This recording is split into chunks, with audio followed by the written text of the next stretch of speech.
Tandis que le peuple d'Israël s'affirme et s'affilie, réaffirme ses fondements historiques, culturels, politiques, éthiques. L'Europe connaît un processus littéralement inverse. Et nous recevons à présent Georges Élias Sarfati, philosophe et psychanalyste. Il sera à Jérusalem la semaine prochaine, le 11 février, pour présenter 2 ouvrages, La Grande Désaffiliation, consacrée à la crise de l'identité européenne, et puis La Révolution juive, traduction d'un texte majeur d'Israël Eldad. 2 livres, 2 mondes en apparence, mais peut-être, est-ce que nous allons essayer de voir avec Georges Élias Sarfati, peut-être une même question de fond. Georges Élias Sarfati, bonjour, merci d'être avec nous. Bonjour Olivier Granilic, merci de votre invitation. Alors pour commencer, on va commencer d'abord par votre essai, votre dernier essai qui s'intitule « La grande désaffiliation ». Expliquez-nous ce concept, ce mot de désaffiliation. Alors la notion de désaffiliation a déjà été beaucoup travaillée par un certain nombre de sociologues. En l'espèce, je reprends cette notion de désaffiliation pour l'appliquer à la situation que connaît l'Europe depuis plusieurs décennies, et dans une perspective qui consiste à mettre en évidence les différents aspects sous lesquels cette Europe, promise à l'unité des nations, en réalité est entrée dans un processus d'involution, un processus de dissolution de son identité culturelle, politique, y compris morale. Donc voilà un peu la perspective, et évidemment, il y a une mise en corrélation apparente également, mais qu'on pourra sans doute approfondir, avec la pensée de Israël Eldad, qu'il a formulée dans les années 70. On va encore parler de cet ouvrage et de ce déclin. De quoi parle cet ouvrage? En fait, c'est un déclin des valeurs de la vieille Europe. C'est ça que vous décrivez? Alors en fait, de la vieille Europe, si on veut, oui, au sens classique de l'expression vieille Europe, quand on veut rapporter l'Europe et identifier l'Europe comme il se doit à la philosophie des Lumières et à la philosophie du progrès fondée sur le principe de l'émancipation, le règne de la rationalité, de l'exigence d'un véritable universalisme. Et en fait, cette fameuse vieille Europe a été ce qu'elle a été jusqu'après la Seconde Guerre mondiale, la libération, la défaite du nazisme, avec le grand projet d'unification des nations européennes dans une perspective qui serait enfin celle de la coexistence pacifique, qui serait de nature à exacerber, à valoriser des valeurs communes de portée universelle, qui ne concerneraient pas seulement l'Europe, mais l'humanité entière. Or, l'Europe, comme vous le dites, la vieille Europe, l'Europe des Lumières, n'est plus ce qu'elle promettait d'être. Et à partir du moment où l'Europe s'est transformée en Union européenne, elle est entrée dans un processus de dévoiement de son projet initial.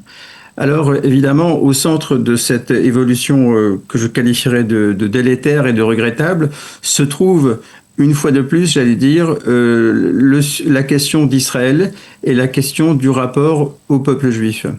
J'observe, mais je ne fais que reprendre et mettre en ordre un certain nombre d'informations très précieuses qui ont été mises en évidence par Madame Battieur dans ses travaux très importants sur l'arabisation de l'Europe, de montrer comment ce déclin de l'Europe a coïncidé avec une initiative qui remonte à la période de la guerre des 6 jours. C'est-à-dire le retournement de l'Europe et le développement d'un antisionisme qui avait pour condition, qui s'est accentué à partir de 73 et du choc pétrolier, d'une certaine manière d'obtenir des hydrocarbures en échange, au point de vue de la coopération des États islamiques, en échange de la divulgation et de la diffusion à grande échelle du narratif palestinien.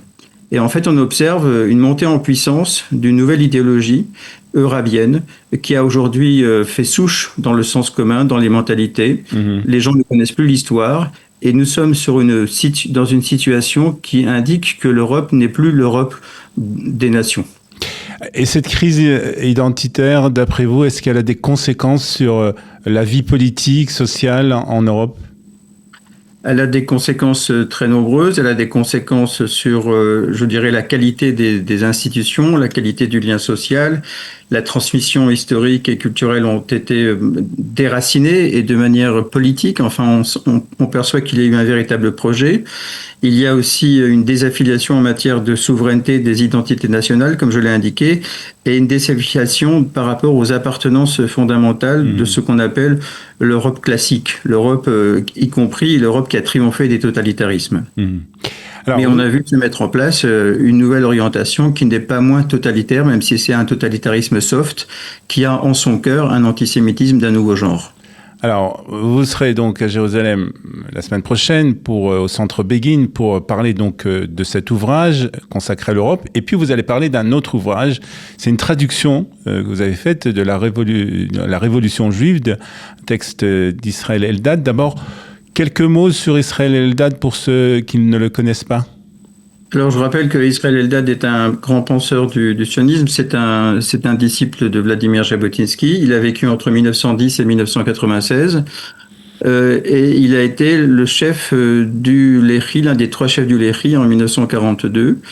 Et en 1971, il a mis par écrit l'ensemble de ses conceptions dans un ouvrage qui avait pour titre initial en hébreu Ha'mahapecha ha'ivrit, c'est-à-dire la révolution hébraïque. Le texte n'a jamais apparu en hébreu, mais il a connu une traduction anglaise en 1971, et c'est sur la base de la 2e édition de cette traduction que je me suis fondé pour traduire le texte en langue française aux éditions Hermann.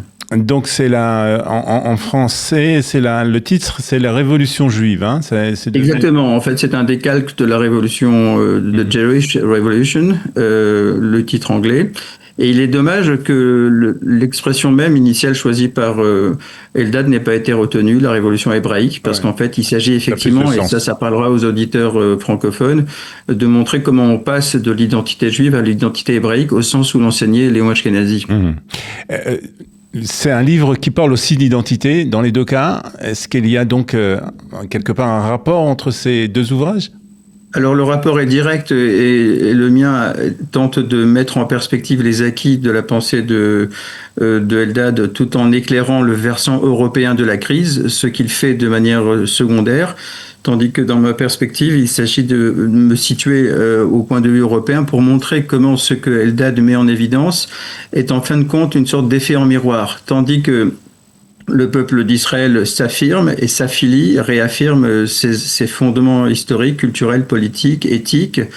L'Europe connaît un processus littéralement inverse. Donc, de faire apparaître cette antinomie et en même temps un état une relation dynamique entre les deux qui fait que dans un cas comme dans l'autre, rien n'est jamais joué. Pour terminer, une petite question peut-être un peu plus personnelle, Georges Elia Sarfati. Pourquoi avoir choisi justement ce moment-là, après le 7 octobre, après tout ce que nous avons vécu, le choix de ces deux ouvrages? Est-ce qu'il y a derrière cela une volonté d'exprimer quelque chose ?